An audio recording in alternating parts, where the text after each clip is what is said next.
എല്ലാവർക്കും rooted ആപ്പിലൂടെയുള്ള Indian ജോഗ്രഫിയുടെ ഇന്ത്യയിലെ മണ്ണിനങ്ങൾ എന്ന ക്ലാസ്സിലേക്ക് സ്വാഗതം. നമ്മൾ ആദ്യം മണ്ണിലെ ഇനങ്ങളെ പറ്റി പഠിക്കുന്നതിന് മുമ്പായിട്ട് മണ്ണിനെ കുറിച്ചുള്ള ചില ബേസിക് ആയിട്ടുള്ള കാര്യങ്ങൾ മനസ്സിലാക്കി വെക്കാം. മണ്ണിനെ കുറിച്ചുള്ള പഠനം അതിനറിയപ്പെടുന്നത് പെഡോളജി എന്നാണ്. അപ്പോൾ ഓരോ ശാഖകളെ പറ്റിയും പല പഠനങ്ങളുമുണ്ട്. അപ്പോൾ അതിൽ മണ്ണിനെ പറ്റിയുള്ള പഠനം അറിയപ്പെടുന്നത് പെഡോളജി എന്നാണ്. ജലത്തെ പറ്റിയുള്ള പഠനം, നദികളെ പറ്റിയുള്ള പഠനം, പർവ്വതങ്ങളെ പറ്റിയുള്ള പഠനം, ഇങ്ങനെ ഓരോ പഠനങ്ങൾക്കും ഓരോ പേരുകളുണ്ട്. അതിൽ മണ്ണിനെ കുറിച്ചുള്ള പഠനം അറിയപ്പെടുന്നത് പെഡോളജി എന്നാണ്.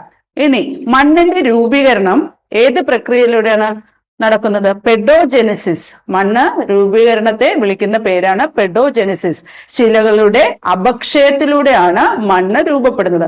ഇതിന് 1000ഓളം വർഷങ്ങളിലെ പ്രക്രിയകൾ ഫലമായിട്ടാണ് മണ്ണ് രൂപപ്പെടുന്നത്. അപ്പോൾ ആ പ്രക്രിയയെ വിളിക്കുന്ന പേരാണ് പെഡോജെനിസിസ്. മണ്ണിനെ കുറിച്ചുള്ള പഠനമാണ് പെഡോളജി. മണ്ണിന്റെ രൂപീകരണത്തെ വിളിക്കുന്ന പേരാണ് പെഡോജെനിസിസ്. ശിലകൾക്ക് അപക്ഷയം സംഭവിക്കുന്നതിന്റെ ഫലമായിട്ടാണ് മണ്ണ് ഉണ്ടാകുന്നത്.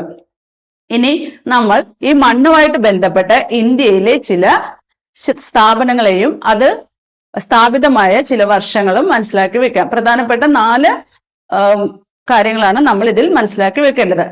ഒന്നാമത്തേത് soil and land use survey of India. ഇതിന്റെ ആസ്ഥാനം ന്യൂഡൽഹിയാണ്. സ്ഥാപിതമായത് 1958 ആണ്. Soil and land use survey of India ആസ്ഥാനം ന്യൂഡൽഹിയാണ്. സ്ഥാപിതമായത് 1958 central soil saline research society. Central soil saline research society അത് കർണാൽ എന്ന് പറയുന്ന സ്ഥലത്താണ് അതിന്റെ ആസ്ഥാനം. അത് രൂപീകൃതമായത് 1969 ഈ 2 വർഷങ്ങളും ഈ മണ്ണുമായിട്ട് ബന്ധപ്പെട്ട സ്ഥാപനങ്ങളുടെ ഈ 2 സ്ഥാപിതമായ വർഷങ്ങളും മനസ്സിലാക്കി വെക്കുക. Soil and land use survey of India ന്യൂഡൽഹിയാണ് ആസ്ഥാനം. സ്ഥാപിതമായത് 1958 next central soil saline research society Karnal അത് സ്ഥാപിതമായത് 1969 അടുത്തത് Indian institute of soil science. അതിന്റെ ആസ്ഥാനം ഭോപ്പാലാണ്. ഇന്ത്യൻ ഇൻസ്റ്റിറ്റ്യൂട്ട് ഓഫ് സോയിൽ സയൻസിന്റെ ആസ്ഥാനം ഭോപ്പാലാണ്. ഇനി ഓൾ ഇന്ത്യ സോയിൽ റിസർച്ച് അതിന്റെ ആസ്ഥാനം റാഞ്ചിയാണ്. അടുത്തത് നമ്മൾ മണ്ണ് മ്യൂസിയത്തെ പറ്റി മനസ്സിലാക്കാം. മണ്ണ് മ്യൂസിയം സ്ഥിതി ചെയ്യുന്നത് ഇന്ത്യയിലെ ആദ്യത്തെ മണ്ണ് മ്യൂസിയമാണ് ഇത്. പാറാട്ടുകോണം എന്ന സ്ഥലം, കേരളത്തിലെ പാറാട്ടുകോണം, തിരുവനന്തപുരം ജില്ലയിലെ പാറാട്ടുകോണം എന്ന സ്ഥലത്താണ് മണ്ണ് മ്യൂസിയം ഉള്ളത്. ഇന്ത്യയിലെ ആദ്യത്തെ മണ്ണ് മ്യൂസിയവും ലോകത്തിലെ ഏറ്റവും വലിയ മണ്ണ് മ്യൂസിയവുമാണ് പാറാട്ടുകോണം മണ്ണ് മ്യൂസിയം. ഇവിടെ ഏകദേശം 82 ഇനം മണ്ണുകളാണ് സൂക്ഷിച്ചിരിക്കുന്നത്. അപ്പോൾ മണ്ണ് മ്യൂസിയം പല സ്ഥലങ്ങളിലും ഉണ്ട്. അതിൽ ലോകത്തിൽ ഏറ്റവും വലിയ മണ്ണ് മ്യൂസിയം എവിടെയാണ്? പാറാട്ടുകോണം, തിരുവനന്തപുരത്താണ്. അവിടെ എത്ര ഇനം മണ്ണുകളാണ് സൂക്ഷിച്ചിരിക്കുന്നത്? 82 ഇനം മണ്ണുകൾ സൂക്ഷിച്ചിട്ടുണ്ട്. ഇന്ത്യയിലെ ആദ്യത്തെ മണ്ണ് മ്യൂസിയം കൂടിയാണ് പാറാട്ടുകോണം മണ്ണ് മ്യൂസിയം. അത് കേരളത്തിലാണ്. കേരളത്തിൽ തിരുവനന്തപുരം ജില്ലയിൽ പാറാട്ടുകോണം എന്ന സ്ഥലത്താണ് ഈ മണ്ണ് മ്യൂസിയം സ്ഥിതി ചെയ്യുന്നത്. ഇന്ത്യയിലെ ആദ്യത്തെ മണ്ണ് മ്യൂസിയം ഏതെന്ന് ചോദിച്ചു കഴിഞ്ഞാൽ ഏതാണ് ഉത്തരം? പാറാട്ടുകോണം മണ്ണ് മ്യൂസിയം. അത് എവിടെയാണ്? കേരളത്തിലാണ്. കേരളത്തിൽ തിരുവനന്തപുരം ജില്ലയിലാണ്. ലോകത്തിലെ ഏറ്റവും വലിയ മണ്ണ് മ്യൂസിയം ഏതെന്ന് ചോദിച്ചു കഴിഞ്ഞാൽ അതിനുള്ള ഉത്തരവും പാറാട്ടുകോണം മണ്ണ് മ്യൂസിയമാണ്. അവിടെ എത്ര ഇനം മണ്ണുകളാണ് സൂക്ഷിച്ചിരിക്കുന്നത്? 82 ഇനം മണ്ണുകളാണ് പാറാട്ടുകോണം മണ്ണ് മ്യൂസിയത്തിൽ സൂക്ഷിച്ചിരിക്കുന്നത്. ഇനി അടുത്തത് ലോക മണ്ണ് ദിനമായിട്ട് ആചരിക്കുന്നത് ഡിസംബർ 5-ാം തീയതിയാണ് ലോക മണ്ണ് ദിനമായിട്ട് ആചരിക്കുന്നത്. ഇനി അന്താരാഷ്ട്ര മണ്ണ് ദിനമായി മണ്ണ് വർഷമായി ആചരിച്ച വർഷം ഏതെന്ന് ചോദിച്ചു കഴിഞ്ഞാൽ അത് 2015 അന്താരാഷ്ട്ര മണ്ണ് വർഷമായി ആചരിച്ച വർഷമാണ് 2015. ഈ 2015 അന്താരാഷ്ട്ര പ്രകാശ വർഷമായിട്ടും ആചരിച്ചിട്ടുണ്ട്. അപ്പോൾ പ്രകാശ വർഷമായിട്ട് ആചരിച്ചതും മണ്ണ് വർഷമായിട്ട് ആചരിച്ചതും 2015. ലോക മണ്ണ് ദിനം എന്നാണ്? ഡിസംബർ 5. ലോക മണ്ണ് ദിനം ഡിസംബർ 5. അന്താരാഷ്ട്ര മണ്ണ് വർഷം 2015. അന്താരാഷ്ട്ര പ്രകാശ വർഷവും 2015. അടുത്തതായിട്ട് നമുക്ക് മണ്ണിന്റെ പല അടുക്കുകളെ പറ്റി പഠിക്കാം. മണ്ണ് നമ്മൾ കുഴിച്ചു നോക്കിയാൽ, കുറച്ച് ആഴത്തിൽ മണ്ണ് മുറിച്ചു നോക്കിയാൽ നമുക്ക് കാണാൻ സാധിക്കും. മണ്ണ് പല അടുക്കളെ പല നിറവ്യത്യാസത്തിൽ കാണാൻ സാധിക്കും. അപ്പോൾ ഈ മണ്ണിന്റെ ഈ അടുക്കുകൾ 4 ആയിട്ടാണ് വിഭജിച്ചിരിക്കുന്നത്. Horizon A, horizon B, horizon C, bedrock. ഇങ്ങനെ 4 അടുക്കുകളായിട്ടാണ് മണ്ണിനെ പ്രധാനമായിട്ടും പറയുന്നത്. അതിൽ ഒന്നാമത്തേതാണ് ഏറ്റവും മോൾ ഭാഗത്ത് കാണുന്നതാണ് ഹൊറൈസൺ എ, നമ്മളുടെ മേൽമണ്ണിനെയാണ് ഹൊറൈസൺ എ എന്ന് വിളിക്കുന്നത്. ആ തട്ടിനെയാണ് ഹൊറൈസൺ എ എന്ന് പറയുന്നത്. ഈ ഹൊറൈസൺ എയിലുള്ള മേൽമണ്ണിന്റെ പ്രത്യേകത എന്താണ്? മേൽമണ്ണാണ് വിത്ത് മുളയ്ക്കുന്നതിന് സഹായകമായ തട്ട്. അപ്പോൾ വിത്ത് മുളയ്ക്കുന്നതിന് സഹായകമായ മണ്ണിന്റെ തട്ട് ഏതാണ്? ഹൊറൈസൺ എ ആണ്. അപ്പോൾ ഹൊറൈസൺ എ ഹ്യൂമസ്, ജൈവാംശം കൂടുതലുള്ള മണ്ണിന്റെ തട്ടാണ് ഏത്? Horizon A. അതാണ് മേൽമണ്ണ്. വിത്ത് മുളയ്ക്കുന്നതിന് സഹായിക്കുന്നത് മേൽമണ്ണാണ്. ഈ മേൽമണ്ണിന് പൊറോസിറ്റി കൂടുതലായിരിക്കും. പൊറോസിറ്റി കൂടുതൽ എന്ന് പറഞ്ഞാൽ ഈ മണ്ണിലൂടെ വായുവിന് സഞ്ചരിക്കാനുള്ള കഴിവ് കൂടുതലായിരിക്കും. ഇത് മണ്ണ് കണികൾ തമ്മിൽ അകലമുള്ളത് കൊണ്ട് അതിലൂടെ ലൂസായിട്ടായിരിക്കും ആ മണ്ണ് കാണപ്പെടുന്നത്. അതുകൊണ്ട് വായുവിന് സഞ്ചരിക്കാൻ സാധിക്കും. ഇതിനെയാണ് പൊറോസിറ്റി എന്ന് പറയുന്നത്. അപ്പോൾ വിത്തുകൾ മുളയ്ക്കുന്നതിന് സഹായിക്കുന്നത് മേൽമണ്ണാണ്. ഈ മേൽമണ്ണിന് പൊറോസിറ്റി കൂടുതലായിരിക്കും. ഹ്യൂമസിന്റെ അളവും മറ്റു തട്ടുകളേക്കാൾ കൂടുതൽ എവിടെയായിരിക്കും? മേൽമണ്ണിലായിരിക്കും. ഇനി ഹ്യൂമസ് എന്താണെന്ന് നോക്കാം. ഹ്യൂമസ് എന്ന് പറയുന്നത് മണ്ണിലെ ജൈവാംശത്തെയാണ് ഹ്യൂമസ് എന്ന് വിളിക്കുന്നത്. സസ്യജന്തുജാലങ്ങൾ അഴുകിച്ചേർന്നാണ് ഹ്യൂമസ് ഉണ്ടാകുന്നത്. സസ്യജന്തുജാലങ്ങൾ അഴുകുന്നതിന്റെ ഫലമായിട്ടാണ് ഹ്യൂമസ് ഉണ്ടാകുന്നത്. അപ്പോൾ ഹൊറൈസൺ എ എന്ന് പറയുന്നത് മേൽമണ്ണാണ്, ഏറ്റവും മുകളിലത്തെ തട്ടാണ്. ഇതിന് പൊറോസിറ്റി കൂടുതലായിരിക്കും. മേൽമണ്ണാണ് വിത്തുകൾ മുളയ്ക്കുന്നതിന് സഹായകമായത്. അതിൽ ഹ്യൂമസിന്റെ അളവ് കൂടുതലായിരിക്കും. ഹ്യൂമസ് എന്ന് പറയുന്നത് എന്താണ്? സസ്യജന്തുജാലങ്ങൾ അഴുകി ഉണ്ടാകുന്നതാണ് ഹ്യൂമസ്. അടുത്തത് ഹൊറൈസൺ ബി. ഹൊറൈസൺ ബിയുടെ പ്രത്യേകത എന്തെന്ന് വെച്ചാൽ അതിൽ ധാതു ലവണങ്ങൾ കൂടുതലായി കാണുന്ന മണ്ണിന്റെ ഭാഗമാണ് ഹൊറൈസൺ ബി. വേരുകൾ ഓടിച്ചെല്ലുന്നത്, വിത്ത് മുളച്ച് വേരുകൾ ഓടിച്ചെല്ലുന്നത് ഈ ഹൊറൈസൺ ബിയുടെ ഭാഗത്തേക്കായിരിക്കും. അവിടെ ധാതു ലവണങ്ങൾ കൂടുതലായിരിക്കും. അപ്പോൾ ധാതു ലവണങ്ങൾ കാണപ്പെടുന്ന ഭാഗം ഏതാണ്? Horizon B. അടുത്തത് ഹൊറൈസൺ സി. മൂന്നാമത്തെ തട്ടാണ് ഹൊറൈസൺ സി. ഹൊറൈസൺ സിയുടെ പ്രത്യേകത എന്താണ്? അവിടെയാണ് മണ്ണിന്റെ രൂപീകരണം സംഭവിക്കുന്നത്. നമ്മൾ പഠിച്ചു, മണ്ണ് ശിലകൾക്ക് അപക്ഷയം സംഭവിക്കുന്നതിലൂടെയാണ് മണ്ണ് രൂപീകൃതമാകുന്നത്. അതിൽ ഒരു ഭാഗം നടക്കുന്നത്, ഈ മണ്ണ് രൂപീകരണത്തിന്റെ ഒരു ഭാഗം നടക്കുന്നത് ഹൊറൈസൺ സിയിലാണ്. മണ്ണ് രൂപീകരണത്തിന്റെ ഒരു പ്രക്രിയ നടക്കുന്നത്. ഇനി ഏറ്റവും അവസാനത്തെ തട്ടാണ് ബെഡ്റോക്ക്. ബെഡ്റോക്കിലാണ് ആഗ്നേയ ശിലകൾ കാണപ്പെടുന്നത്. നമ്മൾ ഓൾറെഡി പറഞ്ഞു, ശിലകൾക്ക് അപക്ഷയം സംഭവിക്കുന്നതിന്റെ ഫലമായിട്ടാണ് മണ്ണ് രൂപീകരിക്കുന്നതെന്നും ആ പ്രക്രിയയ്ക്ക് പെഡോജെനസിസ് എന്ന് വിളിക്കുന്നു എന്നുള്ള കാര്യങ്ങൾ നമ്മൾ മനസ്സിലാക്കി.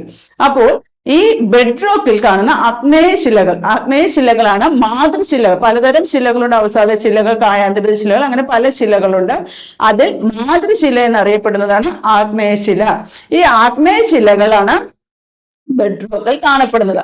അപ്പോൾ ബെഡ്റോക്കിലാണ് എന്തിന്റെ രൂപീകരണം ആരംഭിക്കുന്നത്? മണ്ണിന്റെ രൂപീകരണ പ്രക്രിയ ആരംഭിക്കുന്നത്. മണ്ണിന്റെ ഏത് തട്ടിലാണ്? ബെഡ്റോക്കിലാണ് മണ്ണിന്റെ രൂപീകരണം ആരംഭിക്കുന്നത്. ബെഡ്റോക്കിൽ കാണപ്പെടുന്ന ശിലകൾ ഏതാണ്? ആഗ്നേയ ശിലകളാണ് ബെഡ്റോക്കിൽ കാണപ്പെടുന്നത്. അപ്പോൾ ഇത്രയും കാര്യങ്ങൾ മണ്ണിന്റെ തട്ടുകളെ പറ്റി മനസ്സിലാക്കുക. 4 തട്ടുകളാണുള്ളത്. Horizon A, horizon B, horizon സിയും ബെഡ്റോക്കും. അപ്പോൾ ആ കാര്യങ്ങൾ മനസ്സിലാക്കുക. ഹൊറൈസൺ എ ആണ് മേൽമണ്ണ്, ധാതു ലവണങ്ങൾ കാണപ്പെടുന്ന. ഹൊറൈസൺ ബിയിലാണ് മണ്ണിന്റെ രൂപീകരണം നടക്കുന്നത്. എവിടെയാണ്? ഹൊറൈസൺ സിയിലാണ് രൂപീകരണ പ്രക്രിയ ആരംഭിക്കുന്നത്. ബെഡ്റോക്കിലാണ്. ബെഡ്റോക്കിൽ കാണപ്പെടുന്ന ശിലകൾ ഏതാണ്? ആഗ്നേയ ശിലകളാണ്. ആഗ്നേയ ശിലകൾ മാതൃശിലകൾ എന്നാണ് അറിയപ്പെടുന്നത്. ഈ ഒരു ചിത്രത്തിൽ നോക്കിക്കഴിഞ്ഞാൽ നമ്മൾക്ക് മനസ്സിലാകും. ഏറ്റവും മുകൾ ഭാഗം അതാണ് ഹ്യൂമസ്, ഓർഗാനിക് ലെയർ. അതിന്റെ താഴത്തെ ഭാഗമാണ് ഹൊറൈസൺ എ എന്ന് പറയുന്ന മേൽമണ്ണ്. അടുത്തത് ഹൊറൈസൺ ബി, പിന്നെ ഹൊറൈസൺ സി. ഏറ്റവും താഴെ ഭാഗത്ത് നമുക്ക് ബെഡ്റോക്കും കാണും. അടുത്തത് ഈ മണ്ണിന് അമ്ലത്വ സ്വഭാവമുള്ള മണ്ണുമുണ്ട്, ക്ഷാര സ്വഭാവമുള്ള മണ്ണിനവുമുണ്ട്. അപ്പോൾ അമ്ലത്വം കൂടിക്കഴിഞ്ഞാലും ക്ഷാരത്വം കൂടിക്കഴിഞ്ഞാലും അത് കൃഷിക്ക് അനുയോജ്യമല്ല. അപ്പോൾ അമ്ലത്വം കൂടിയതല്ല, അല്ലെങ്കിൽ അസിഡിറ്റി കൂടിയ മണ്ണിലെ അസിഡിറ്റി കുറയ്ക്കാൻ വേണ്ടി അതിൽ ചേർക്കുന്ന വസ്തുവാണ് കാൽസ്യം ഹൈഡ്രോക്സൈഡ്. അമ്ലത്വം അല്ലെങ്കിൽ അസിഡിറ്റി ഒരു മണ്ണിലെ അസിഡിറ്റി അല്ലെങ്കിൽ അമ്ലത്വം കുറയ്ക്കുന്നതിന് വേണ്ടി അതിൽ കലർത്തുന്ന വസ്തു ഏതാണ്? കാൽസ്യം ഹൈഡ്രോക്സൈഡ് അല്ലെങ്കിൽ നമ്മൾ കുമ്മായം എന്ന് വിളിക്കുന്ന കാൽസ്യം ഹൈഡ്രോക്സൈഡ് ആണ് മണ്ണിന്റെ അമ്ലത്വം കുറയ്ക്കുന്നതിന് വേണ്ടി മണ്ണിൽ ചേർക്കുന്നത്. അതുപോലെ തന്നെ മണ്ണിലെ ക്ഷാരത കുറയ്ക്കാൻ അല്ലെങ്കിൽ ആൽക്കലൈൻ സ്വഭാവം കുറയ്ക്കുന്നതിന് വേണ്ടി ചേർക്കുന്നതാണ് അലുമിനിയം സൾഫേറ്റ്. ആ കാര്യങ്ങൾ മനസ്സിലാക്കി വെക്കുക. അമ്ലത്വം കുറയ്ക്കുന്നതിന് വേണ്ടി എന്താണ് ചേർക്കുന്നത്? Calcium hydroxide. ക്ഷാരത്വം കുറയ്ക്കാൻ വേണ്ടി ഏതാണ് ഉപയോഗിക്കുന്നത്? Aluminium sulphate. ക്ഷാര സ്വഭാവവും ആസിഡ് സ്വഭാവമുള്ള മണ്ണിന്റെ ആ കുറയ്ക്കുന്നതിന് വേണ്ടി കാൽസ്യം ഹൈഡ്രോക്സൈഡും പിന്നെ അലുമിനിയം സൾഫേറ്റ് എന്നീ വസ്തുക്കളാണ് അതിൽ ചേർക്കുന്നത്. കൃഷിക്ക് അനുയോജ്യമായ pH മൂല്യം എന്ന് പറയുന്നത് 6നും 7.5നും ഇടയിലായിരിക്കും. pH മൂല്യം നോക്കിയാണ് ഒരു മണ്ണ് എത്രത്തോളം കൃഷിക്ക് യോജ്യമാണെന്ന് മനസ്സിലാക്കുന്നത്. അപ്പോൾ അനുയോജ്യമായ മണ്ണിന് ഏത് ഇടയിലായിരിക്കണം pH മൂല്യം? 6നും 7.5നും ഇടയിലായുള്ള pH മൂല്യമുള്ള മണ്ണായിരിക്കും ഏറ്റവും അനുയോജ്യമായ മണ്ണ്, കൃഷിക്ക് അനുയോജ്യമായ മണ്ണ്. മനസ്സിലായല്ലോ? മണ്ണിന്റെ അസിഡിറ്റി കുറയ്ക്കാൻ വേണ്ടി ആഡ് ചെയ്യുന്നത് എന്താണ്? കാൽസ്യം ഹൈഡ്രോക്സൈഡ് അല്ലെങ്കിൽ കുമ്മായം. മണ്ണിന്റെ ക്ഷാരത കുറയ്ക്കാൻ വേണ്ടി അലുമിനിയം സൾഫേറ്റ് ആഡ് ചെയ്യുന്നു. കൃഷിക്ക് അനുയോജ്യമായ മണ്ണിന്റെ pH മൂല്യം ഏതിനിടയിലായിരിക്കണം? 6നും 7.5നും ഇടയിലായിരിക്കണം. ഇനി ഒരു ICAR എന്ന കൗൺസിലിനെ പറ്റി നമുക്ക് നോക്കാം. ICARന്റെ full form Indian council for agriculture research എന്നുള്ളതാണ്. ICAR Indian council for agriculture research. ഇത് കാർഷിക മന്ത്രാലയത്തിന്റെ കീഴിലാണ് വരുന്നത്. ICAR കാർഷിക മന്ത്രാലയത്തിന്റെ കീഴിലാണ് വരുന്നത്. ഇതിന്റെ ആസ്ഥാനം ന്യൂഡൽഹിയിലാണ്. ഈ ICAR US മാനദണ്ഡം അനുസരിച്ച് ആണ് മണ്ണിനെ പല ഇനങ്ങളായിട്ട് തിരിക്കുന്നത്. അപ്പൊ ഇന്ത്യയിലെ മണ്ണിനങ്ങളെ ICAR ഏത് മാനദണ്ഡം ഉപയോഗിച്ചിട്ടാണ് പല ഇനങ്ങളായിട്ട് തിരിച്ചിരിക്കുന്നത്? US മാനദണ്ഡം അനുസരിച്ചാണ് പല മണ്ണിനങ്ങളായിട്ട് തിരിച്ചിരിക്കുന്നത്. മണ്ണിന്റെ ഫലഭൂയിഷ്ഠിയുടെ അടിസ്ഥാനത്തിലാണ് ഇന്ത്യയിൽ മണ്ണിനങ്ങൾ തിരിച്ചിരിക്കുന്നത്. ഫലഭൂയിഷ്ഠിയുടെ അടിസ്ഥാനത്തിലാണ് ICAR മണ്ണിനെ പല ഇനങ്ങളായിട്ട് തിരിച്ചിരിക്കുന്നത്. അത് മണ്ണിൽ പലതരം മൂലകങ്ങളും അടങ്ങിയിട്ടുണ്ട്. പൊട്ടാസ്യം, ഫോസ്ഫറസ്, നൈട്രജൻ, സിങ്ക് അങ്ങനെ പല മൂലകങ്ങളും മണ്ണിൽ അടങ്ങിയിട്ടുണ്ട്. ആ മൂലകങ്ങളുടെ അളവിനനുസരിച്ചാണ് ഒരു മണ്ണിന്റെ ഫലഭൂയിഷ്ഠത നിർണ്ണയിക്കുന്നത്. അപ്പോൾ മണ്ണിൽ ഏറ്റവും കൂടുതൽ കാണപ്പെടുന്ന മൂലകമാണ് പൊട്ടാസ്യം. മണ്ണിൽ ഏറ്റവും കൂടുതൽ അടങ്ങിയിരിക്കുന്ന മൂലകമാണ് പൊട്ടാസ്യം. മണ്ണിൽ ഏറ്റവും കുറവ് അടങ്ങിയിരിക്കുന്നത് സിങ്കുമാണ്. ഇന്ത്യൻ മണ്ണിൽ പൊതുവെ നൈട്രജൻ, ഫോസ്ഫറസ്, ഹ്യൂമസ് എന്നിവയുടെ അളവ് കുറവായിരിക്കും. ഈ മൂലകങ്ങളെല്ലാം മണ്ണിലെ ഫലഭൂയിഷ്ഠതയ്ക്ക് ആവശ്യമാണ്. പക്ഷേ ഇന്ത്യയിലെ മണ്ണിനങ്ങളിൽ നൈട്രജൻ, ഫോസ്ഫറസ്, ഹ്യൂമസ് എന്നിവയുടെ അളവ് താരതമ്യേന കുറവാണ്. മണ്ണിൽ ഏറ്റവും കൂടുതൽ കണ്ടുവരുന്ന മൂലകമാണ് പൊട്ടാസ്യം. മണ്ണിൽ ഏറ്റവും കുറവ് കാണുന്നതാണ് സിങ്ക്. ഇന്ത്യയിൽ അത് അങ്ങനെ ICAR US മാനദണ്ഡം അനുസരിച്ച് മണ്ണിന്റെ ഫലഭൂയിഷ്ഠിയുടെ അടിസ്ഥാനത്തിൽ ഇന്ത്യയിൽ പ്രധാനമായിട്ടും 8 മണ്ണിനങ്ങളെയാണ് കണ്ടുപിടിച്ചിരിക്കുന്നത്. പലതരം മണ്ണിനങ്ങൾ ഉണ്ടെങ്കിലും 8 ആയിട്ടാണ് അതിനെ വേർതിരിച്ചിരിക്കുന്നത്. എക്കൽ മണ്ണ്, ചുവന്ന മണ്ണ്, ചെങ്കൽ മണ്ണ്, കറുത്ത മണ്ണ്, വരണ്ട മണ്ണ്, ലവണ മണ്ണ്, പർവ്വത മണ്ണ്, വനമണ്ണ്, എങ്ങനെയാണ് 8 മണ്ണിനങ്ങൾ. ഏതൊക്കെയാണെന്നൊന്ന് പറയാമോ?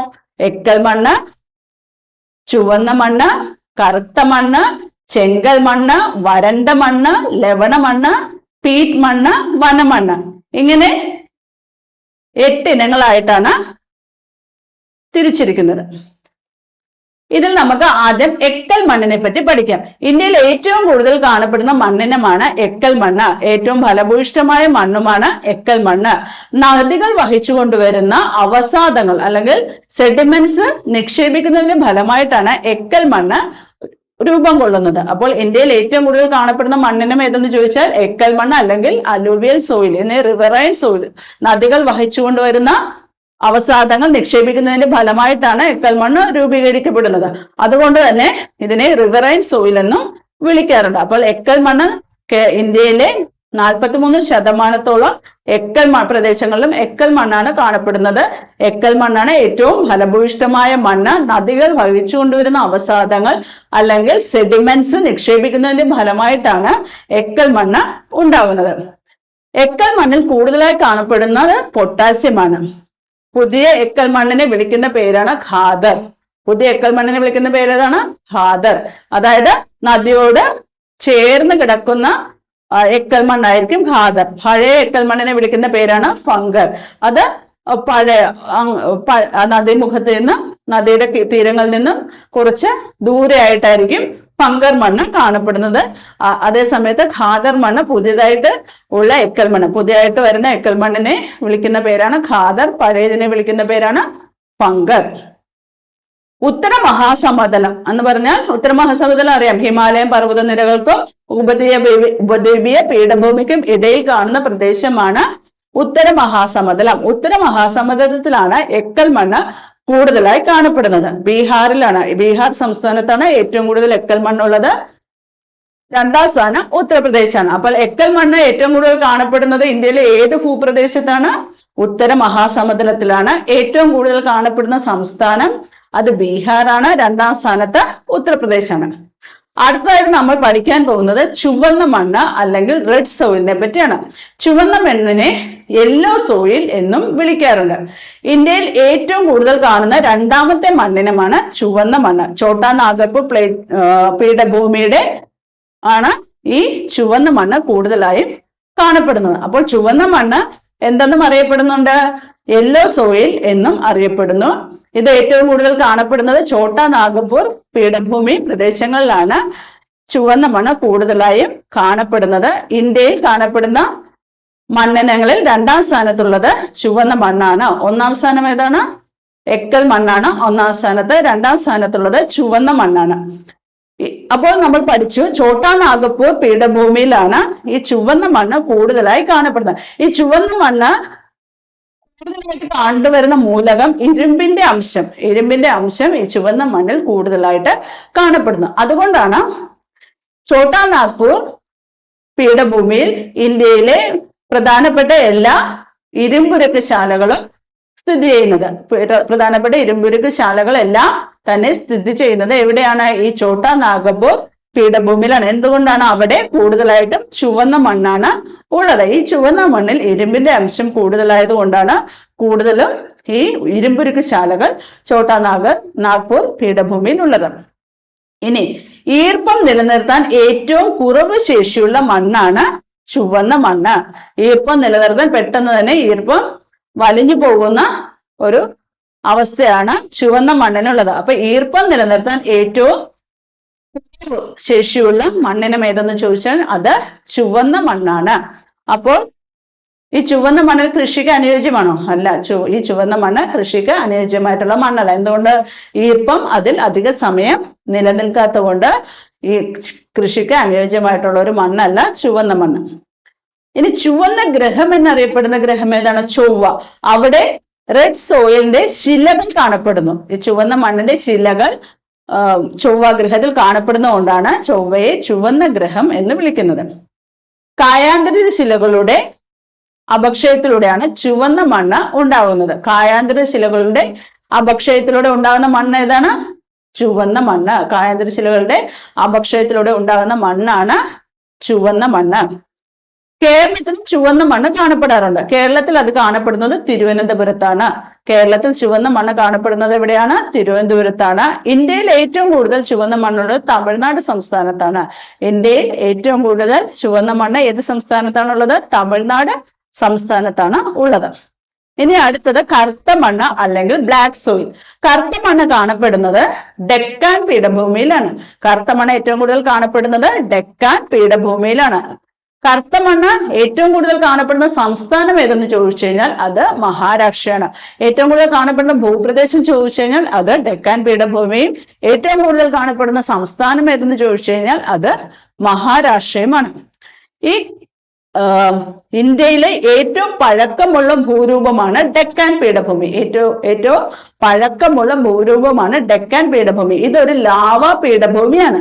ഡെക്കാൻ പീഠഭൂമി ഒരു ലാവ പീഠഭൂമിയാണ്. ഈ ലാവ പൊടിഞ്ഞാണ് ഈ കറുത്ത മണ്ണ് ഉണ്ടാകുന്നത്. അതുകൊണ്ടാണ് ഈ കറുത്ത മണ്ണിന് ഒരു കറുപ്പ് നിറം കാണപ്പെടുന്നത്. അപ്പോൾ കറുത്ത മണ്ണ് ഏറ്റവും കൂടുതൽ കാണപ്പെടുന്ന ഭൂപ്രദേശം ഏതാണ്? ഡെക്കാൻ പീഠഭൂമിയാണ്. ഏറ്റവും കൂടുതൽ കാണപ്പെടുന്ന സംസ്ഥാനം ഏതെന്ന് ചോദിച്ചു കഴിഞ്ഞാൽ അത് മഹാരാഷ്ട്രയാണ്. ഇന്ത്യയിലെ ഭൂരൂപങ്ങളിൽ ഏറ്റവും പഴക്കം ചെന്ന ഭൂരൂപമാണ് ഡെക്കാൻ പീഠഭൂമി. ഇതൊരു ലാവ പീഠഭൂമിയാണ്. ലാവ പൊടിയുന്നതിന്റെ ഫലമായിട്ടാണ് കറുത്ത നിറത്തിൽ കാണപ്പെടുന്നത്. ഈർപ്പം നിലനിർത്താൻ കൂടുതൽ ശേഷിയുള്ള മണ്ണാണ് കറുത്ത മണ്ണ്. ഈർപ്പം നിലനിർത്താൻ കുറവ് ശേഷിയുള്ളതാണെന്ന് ചുവന്ന മണ്ണാണെന്ന് നമ്മൾ പഠിച്ചു. അപ്പോൾ ഏറ്റവും കൂടുതൽ ശേഷിയുള്ള മണ്ണ് ഏതാണ്? അതാണ് കറുത്ത മണ്ണ്. ഈർപ്പം കൂടുമ്പോൾ അത് വികസിക്കും. ഈർപ്പം മഴ കൊണ്ട് അതിന് നനവ് ലഭിക്കുമ്പോൾ അത് വികസിക്കുകയും ഈർപ്പം കുറയുമ്പോൾ അത് വിണ്ടു കീറുകയും ചെയ്യുന്നു. അതുകൊണ്ട് തന്നെ വേനൽ കൃഷിക്ക് വളരെ അനുയോജ്യമായ മണ്ണാണ് കറുത്ത മണ്ണ്. വേനൽ കൃഷിക്ക് അനുയോജ്യമാണെന്ന് പറയുന്നത് എന്തുകൊണ്ടാണ്? കുറച്ച് ജലം കിട്ടുമ്പോൾ തന്നെ അത് നന്നായി വികസിക്കുകയും അത് ഈർപ്പം നഷ്ടപ്പെടുമ്പോൾ അത് വിണ്ടുകീറുകയും ചെയ്യുന്നു. അത് വേനൽ കൃഷിക്ക് അനുയോജ്യമായ ഒരു ഘടകമാണ്. അതുകൊണ്ട് വേനൽ കൃഷിക്ക് അനുയോജ്യമായ മണ്ണ് ഏതെന്ന് ചോദിച്ചു കഴിഞ്ഞാൽ അത് കറുത്ത മണ്ണാണ്. പരുത്തി കൃഷിക്ക് അനുയോജ്യമായ മണ്ണാണ് കറുത്ത മണ്ണ്. അപ്പോൾ നമ്മൾ പഠിച്ചു കറുത്ത മണ്ണ് ഏറ്റവും കൂടുതൽ കാണപ്പെടുന്നത് മഹാരാഷ്ട്രയിലാണെങ്കിലും പരുത്തി കൃഷി ഏറ്റവും കൂടുതൽ ചെയ്യുന്നത് ഗുജറാത്തിലാണ്. പരുത്തി കൃഷിക്ക് അനുയോജ്യമായ മണ്ണാണ് കറുത്ത മണ്ണ്. പരുത്തി കൃഷി ഏറ്റവും കൂടുതൽ ചെയ്യുന്നത് ഗുജറാത്ത് സംസ്ഥാനത്തിലാണ്.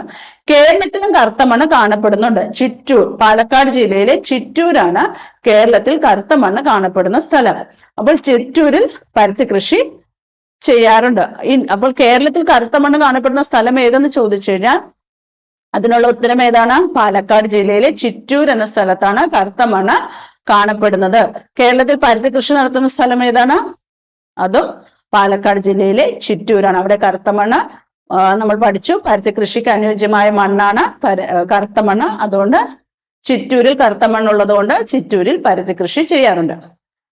ഇനി ലോകമെമ്പാടും കറുത്ത മണ്ണ് അറിയപ്പെടുന്നത് ചെർണോസം എന്നാണ്. ആഗോളതലത്തിൽ കറുത്ത മണ്ണ് അറിയപ്പെടുന്ന ചെർണോസം എന്ന പേരിൽ അറിയപ്പെടുന്ന മണ്ണിനം ഏതാണ്? അത് കറുത്ത മണ്ണാണ്. ഇനി അടുത്ത് നമ്മൾ പറയാൻ പോകുന്നത് ലാറ്ററൈറ്റ് സോയിൽ അഥവാ ചെങ്കൽ. കേരളത്തിലെ പശ്ചിമഘട്ടത്തിലും അതിന് താഴ്ന്ന ഭാഗങ്ങളിലും മലനാട്, ഇടനാട് അങ്ങനെയൊക്കെ നമ്മൾ പഠിച്ചിട്ടുണ്ട്. അങ്ങനെയുള്ള പ്രദേശങ്ങളിലെല്ലാം കാണപ്പെടുന്ന ഒരു തരം മണ്ണാണ് ലാറ്ററൈറ്റ് മണ്ണ്. കേരളത്തിലെ 60% മണ്ണും ലാറ്ററൈറ്റ് മണ്ണാണ്. ഇത് കേരളത്തിൽ ഏറ്റവും കൂടുതൽ കാണപ്പെടുന്ന മണ്ണ് ഏതാണ്? അത് ലാറ്ററൈറ്റ് സോയിലാണ്.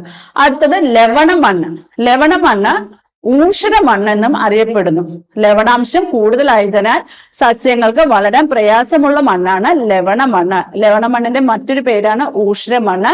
ഇത് ലവണാംശം കൂടുതലായ മണ്ണായതുകൊണ്ട് കൃഷിക്ക് അനുയോജ്യമല്ല. സസ്യങ്ങൾക്ക് വളരാൻ വളരെ ബുദ്ധിമുട്ടാണ് ലവണ മണ്ണ്.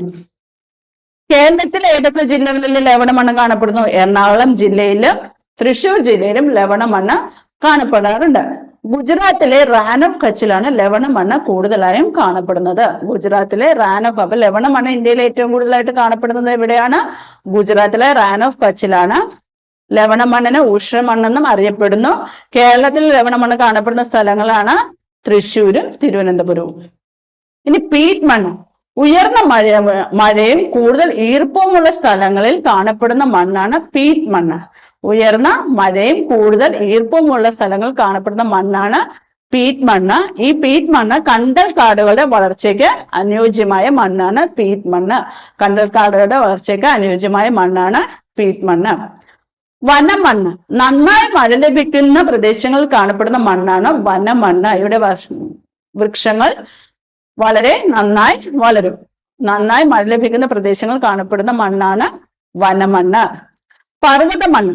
ജൈവാംശം കൂടുതലുള്ള മണ്ണിനുമാണ് പർവ്വത മണ്ണ്. ഉത്തര പർവ്വത മേഖലയിലാണ് ഈ പർവ്വത മണ്ണ് കൂടുതലായും കാണപ്പെടുന്നത്. പർവ്വത മണ്ണ് അപ്പോൾ ഏറ്റവും ജൈവാംശം കൂടുതലുള്ള മണ്ണ് ഏതാണ്? പർവ്വത മണ്ണാണ്. അത് ഉത്തര പർവ്വത മേഖലയിൽ കാണപ്പെടുന്ന പ്രധാന മണ്ണിനമാണ് പർവ്വത മണ്ണ്. ഉത്തരാഖണ്ഡ്, ഉത്തർപ്രദേശ്, ആസാം എന്നിവിടങ്ങളിൽ ഇത് കൂടുതലായി കാണപ്പെടുന്നു. പർവ്വത മണ്ണ് കൂടുതലായി കാണപ്പെടുന്നത് ഉത്തരാഖണ്ഡ്, ഉത്തർപ്രദേശ്, ആസാം എന്നീ സംസ്ഥാനങ്ങളിലാണ് പർവ്വത മണ്ണ് കൂടുതലായി കാണപ്പെടുന്നത്. പർവ്വത മണ്ണിൽ എന്തിന്റെ അംശം കൂടുതലാണ്? ഹ്യൂമസിന്റെ അംശം കൂടുതലായിരിക്കും. ഇനി മരുഭൂമി മണ്ണ്.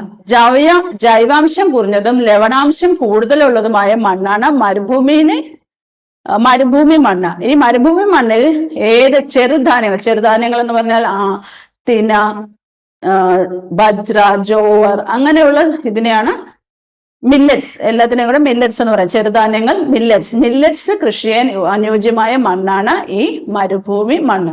ഇതിന് ലവണാംശം കൂടുതലായിരിക്കും, ജൈവാംശം കുറവുമായിട്ടുള്ള മണ്ണാണ് ഏത് മണ്ണ്? മരുഭൂമിയിലെ മണ്ണ്. ഇനി നമുക്കൊരു കാർഡ്, ഈ സോയിലിന്റെ ബന്ധപ്പെട്ടിട്ട് ഗവൺമെന്റ് ഇറക്കിയ ഒരു കാർഡാണ് സോയിൽ ഹെൽത്ത് കാർഡ്. 2015 ഇറക്കിയ ഒരു കാർഡാണ് സോയിൽ ഹെൽത്ത് കാർഡ്. കൃഷിയെ പ്രോത്സാഹിപ്പിക്കുന്നതിന് വേണ്ടി ഉണ്ടാക്കിയ ഒരു കാർഡാണ് സോയിൽ ഹെൽത്ത് കാർഡ്. ഇത് 2015 പുറത്തിറക്കിയത്. ഇതിന്റെ ആപ്തവാക്യം എന്ന് പറഞ്ഞാൽ ഹെൽത്തി എർത്ത് ഗ്രീൻ ഫാം എന്നുള്ളതാണ് ഈ കാർഡിന്റെ ആപ്തവാക്യം. സോയിൽ ഹെൽത്ത് കാർഡ് ഇറക്കിയത് 2015. ഇതിന്റെ ആപ്തവാക്യം എന്താണ്? ഹെൽത്ത് എർത്ത് ഗ്രീൻ ഫാം എന്നുള്ളതാണ് ഇതിന്റെ ആപ്തവാക്യം. കൃഷിയെ പ്രോത്സാഹിപ്പിക്കുന്നതിന് വേണ്ടി 2015 ഇറക്കിയ കാർഡ് ഏതാണ്? Soil health card. അപ്പോൾ ഇത്രയും കാര്യങ്ങളാണ് നമ്മൾ മണ്ണിനങ്ങളെ പറ്റി, ഇന്ത്യയിലെ മണ്ണിനങ്ങളെ പറ്റി പഠിച്ചു വെക്കാനുള്ളത്. 8 ഇനം മണ്ണിനങ്ങളാണുള്ളത്. പിന്നെ ലോക മണ്ണ് ദിനം ഏതാണ്? ഡിസംബർ 5. അന്താരാഷ്ട്ര മണ്ണ് വർഷമായിട്ട് ആരംഭിച്ചത് 2015. കേരളത്തിൽ ഒരു മണ്ണ് മ്യൂസിയം ഉണ്ട്, പാറാട്ടുകോണം തിരുവനന്തപുരത്ത്. അത് ഇന്ത്യയിലെ ആദ്യത്തെ മണ്ണ് മ്യൂസിയമാണ്. ലോകത്തിലെ ഏറ്റവും വലിയ മണ്ണ് മ്യൂസിയം അതാണ്. പിന്നെ എന്തൊക്കെ പഠിച്ചു? കുറച്ച് സ്ഥാപനങ്ങളെ പറ്റി പഠിച്ചു, 8 തരം മണ്ണിനങ്ങളെ പറ്റി പഠിച്ചു. അപ്പോൾ ഇന്ത്യയിലെ മണ്ണിനങ്ങളെ കുറിച്ചുള്ള ക്ലാസ്സുകൾ വീണ്ടും കണ്ട് കാര്യങ്ങൾ മനസ്സിലാക്കാം. ഇനി മറ്റൊരു ടോപ്പിക്കുമായി അടുത്ത ഒരു ജോഗ്രഫി ക്ലാസ്സിൽ കാണാം.